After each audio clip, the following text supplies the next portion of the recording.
Yosua pasal 8 ayat 1 sampai 29. Ai dibinasakan. Kemudian berfirmanlah Tuhan kepada Yosua, "Janganlah takut dan janganlah tawar hatimu. Bawalah seluruh tentara dan bersiaplah. Majulah ke Ai. Ketahuilah, aku serahkan kepadamu raja negeri Ai, rakyatnya, kotanya, dan negerinya. Dan haruslah kau lakukan kepada Ai dan rajanya seperti yang kau lakukan kepada Yeriko dan rajanya. Hanya barang-barangnya dan ternaknya boleh kamu jarah.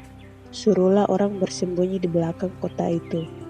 Lalu bersiaplah Yosua beserta seluruh tentara untuk pergi ke Ai. Yosua memilih 30.000 orang, pahlawan-pahlawan yang gagah perkasa. Mereka disuruhnya pergi pada waktu malam.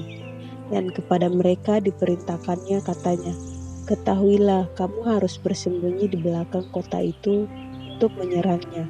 Janganlah terlalu jauh dari kota itu dan bersiap-siaplah kamu sekalian.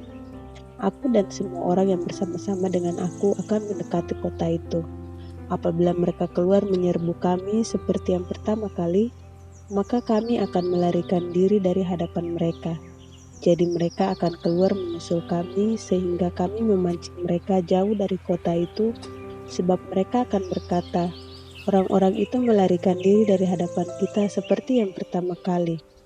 Jika kami melarikan diri dari hadapan mereka, maka kamu harus bangun dari tempat persembunyianmu itu untuk menduduki kota itu dan Tuhan Allahmu akan menyerahkannya ke dalam tanganmu. Segera setelah kamu merebut kota itu, haruslah kamu membakarnya. Sesuai dengan firman Tuhan, kamu harus melakukan semuanya itu.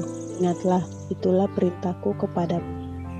Demikianlah Yosua menyuruh mereka pergi, lalu berjalanlah mereka ke tempat persembunyian dan tinggal di antara Betel dan Ai, di sebelah barat Ai. Tetapi Yosua bermalam di tengah-tengah rakyat pada malam itu.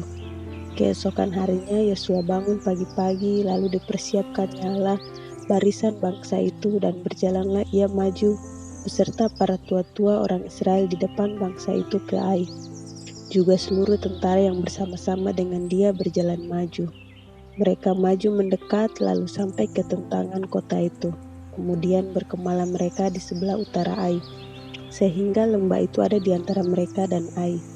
Yosua telah mengambil kira-kira 5.000 orang, lalu disuruhnya mereka bersembunyi di antara Betel dan Ai, di sebelah barat kota itu. Beginilah rakyat itu diatur, seluruh tentara itu di sebelah utara kota, dengan barisan belakang di sebelah barat kota. Pada malam itu berjalanlah Yosua melalui lembah itu. Pagi-pagi ketika raja negeri Ai melihat hal itu, maka ia dan seluruh rakyatnya, orang-orang kota itu, segera keluar berperang, menyerbu orang Israel ke lereng di sebelah dataran itu. Raja itu tidak tahu bahwa ada orang bersembunyi di belakang kota. Yosua dan seluruh orang Israel itu berlaku seolah-olah dipukul mundur oleh mereka, lalu melarikan diri ke arah padang gurun. Sebab itu semua orang yang ada di kota dikerahkan untuk mengejar orang Israel. Maka mereka mengejar Yosua sehingga makin jauhlah mereka terpancing dari kota. Seorang pun tidak tertinggal lagi di Ai dan Betel yang tidak keluar memburu orang Israel. Mereka meninggalkan kota itu terbuka karena mereka mengejar orang Israel.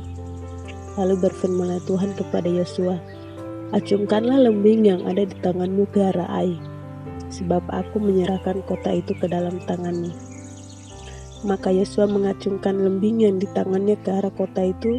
Ketika diacungkannya tangannya, maka segeralah bangun orang-orang yang bersembunyi itu dari tempatnya. Mereka berlari memasuki kota, merebutnya, lalu segera membakar kota itu. Ketika orang Ai berpaling menoleh ke belakang, tampaklah asap kota itu naik membubung ke langit. Mereka tidak sempat melarikan diri kemanapun juga, sebab rakyat yang tadinya lari ke padang gurun berbalik melawan pengejar-pengejarnya.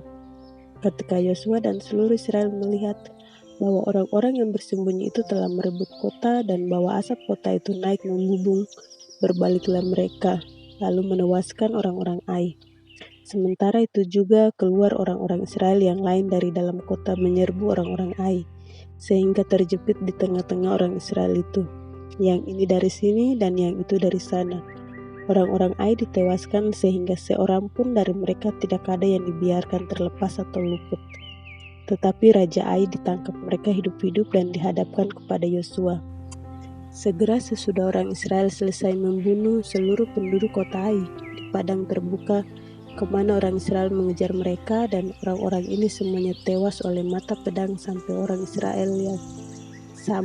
orang yang penghabisan. Maka seluruh Israel kembali ke Ai dan memukul kota itu dengan mata pedang. Jumlah semua orang yang tewas pada hari itu, baik laki-laki maupun perempuan, ada 12.000 orang. Semuanya orang Ai, dan Yosua tidak menarik tangannya yang mengacungkan lembing itu sebelum seluruh penduduk kota Ai ditumpasnya. Hanya ternak dan barang-barang kota itu dijara oleh orang Israel, sesuai dengan firman Tuhan yang diperintahkannya kepada Yosua. Yosua membakar Ai dan membuatnya menjadi timbunan puing untuk selama-lamanya, menjadi tempat yang tandus sampai sekarang. Dan Raja Ai digantungnya pada sebuah tiang sampai petang. Ketika matahari terbenam, Yosua memerintahkan orang menurunkan mayat itu dari tiang, lalu dilemparkan di depan pintu gerbang kota. Kemudian didirikan orang di atasnya suatu timbunan batu yang besar yang masih ada sampai sekarang. Yosua pasal 8 ayat 30-35. Mesbah di Gunung Ebal, pembacaan hukum Taurat. Pada waktu itulah Yosua mendirikan mesbah di Gunung Ebal bagi Tuhan Allah Israel, seperti yang diperintahkan Musa, hamba Tuhan, kepada orang Israel, menurut apa yang tertulis dalam kitab hukum Musa. Suatu mesbah dari batu-batu yang tidak dipahat, yang tidak diolah dengan perkakas besi apapun. Di atasnya lah mereka mempersembahkan korban bakaran kepada Tuhan dan mengorbankan korban keselamatan. Dan di sanalah di atas batu-batu itu dituliskan Yosua salinan hukum Musa yang dituliskannya di depan orang Israel. Seluruh orang Israel, para tua-tuanya, para pengatur pasukannya, dan para hakimnya berdiri sebelah menyebelah tabut, berhadapan dengan para imam yang memang suku Lewi, para pengangkat tabut perjanjian Tuhan itu, baik pendatang maupun anak negeri. Setengahnya menghadap ke Gunung Gerizim dan setengahnya lagi menghadap ke Gunung Ebal, seperti yang dahulu diperintahkan oleh Musa hamba Tuhan apabila orang memberkati bangsa Israel. Sesudah itu dibacakannya lah segala perkataan hukum Taurat, berkatnya dan kutuknya sesuai dengan segala apa yang bertulis dalam kitab hukum. Tidak ada sepatah kata pun dari segala apa yang diperintahkan Musa yang tidak dibacakan oleh Yosua kepada seluruh jemaah Israel dan kepada perempuan-perempuan dan anak-anak dan kepada pendatang yang ikut serta. Amin. Dari pasal 8, saya menyukai apa yang dilakukan oleh Yosua setelah ia mendapatkan kemenangan dari Tuhan. Ia menulis ulang hukum Musa lalu membacakannya dan tidak ada satu kata pun yang lewat. Bahwa di sini menunjukkan ia adalah seorang pemimpin yang mengasihi.